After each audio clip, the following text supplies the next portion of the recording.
I love a good glass of red wine, so let me tell you a story. Once, researchers at the University of Bordeaux conducted a fascinating experiment. They took a white wine and dyed it red, then presented this wine, along with an actual red wine, to 54 wine students for tasting. Even though the participants were studying wine and were trained to identify and describe wines accurately, they overwhelmingly described the dyed white wine using terms and flavors typically reserved for red wines, such as jammy, or aroma of red fruits like cherries and raspberries, proving that how our expectations, influenced by mere appearance, can dramatically sway our perceptions, even among trained experts.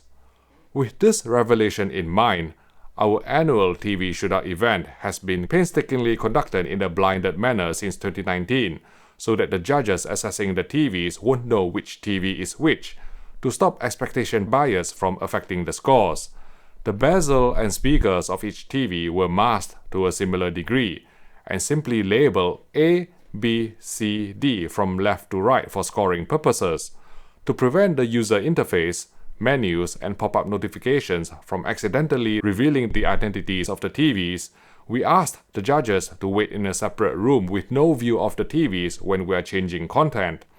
I would loop the content using an Oppo 203 4K Blu-ray player and only summon the judges into the TV room to watch the content for judging once all the menus and pop-ups disappear. We also asked our judges to refrain from sharing their observations and scores during the voting process. Otherwise, one panelist may point out one artifact on one particular TV, which is then picked up by others, therefore skewing the results. After watching the designated piece of content and scoring each television from 1 to 5, 1 being the lowest and 5 being the highest score, the judges would return to the waiting room while I loaded up the next video clip for judging, and the process was repeated. In alphabetical order, the 4 TVs competing in this year's shootout were the LG G3 and the Panasonic MZ2000 with MLA OLED panel, as well as the Samsung S95C and the Sony A95L QD OLED, all retail units randomly picked from the inventory of 𝗕𝗲𝘀𝘁, the UK retailer who organized this shootout. Each OLED TV was perceptually calibrated to a Sony BVM-HX310 mastering monitor, which was in turn used as reference to judge shadow detail, color accuracy, and HDR luminance.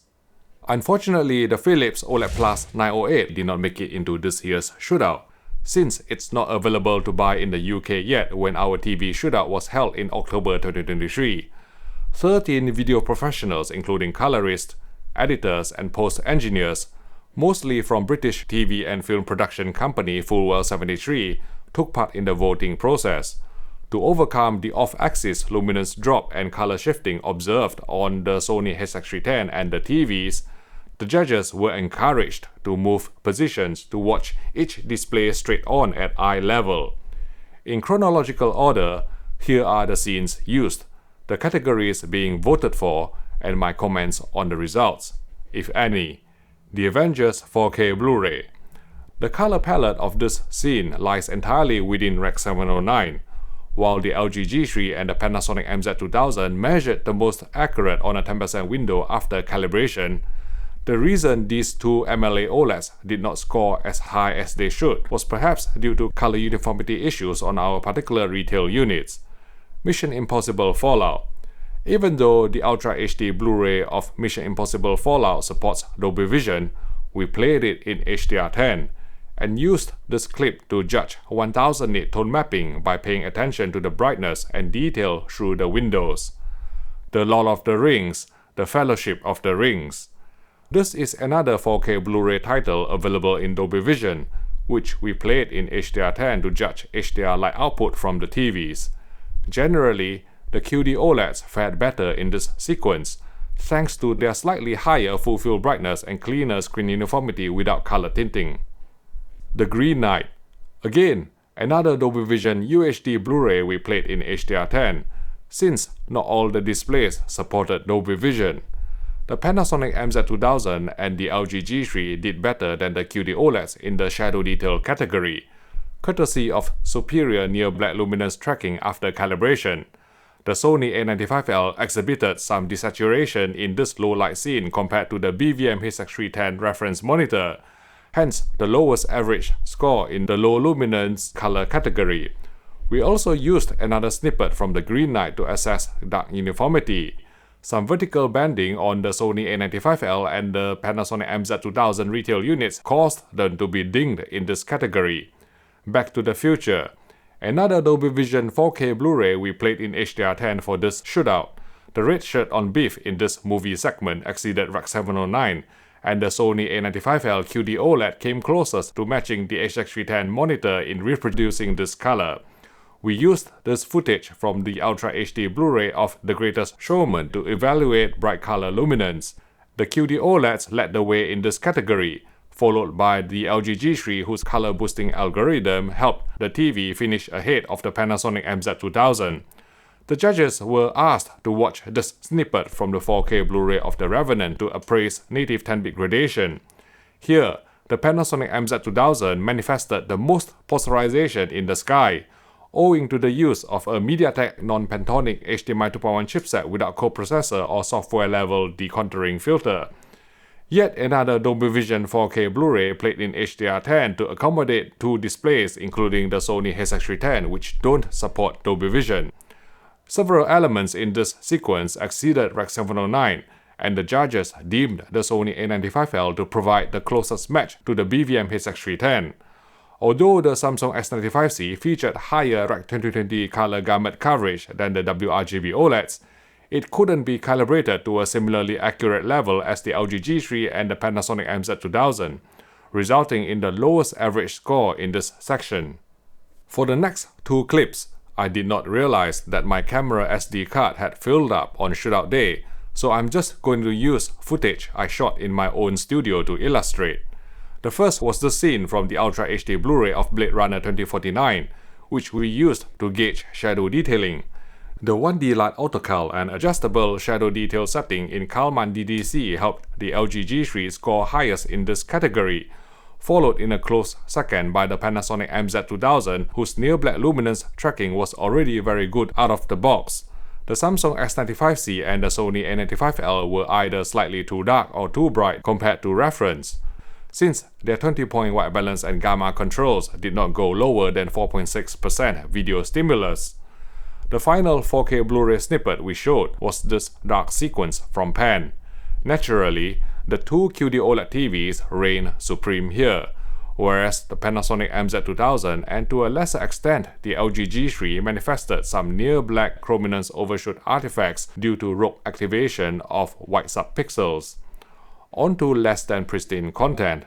To evaluate upscaling and low bitrate handling, we played this heavily compressed broadcast recording of The Invisible Man from ITV HD, as well as this episode of Peaky Blinders from the BBC's YouTube channel.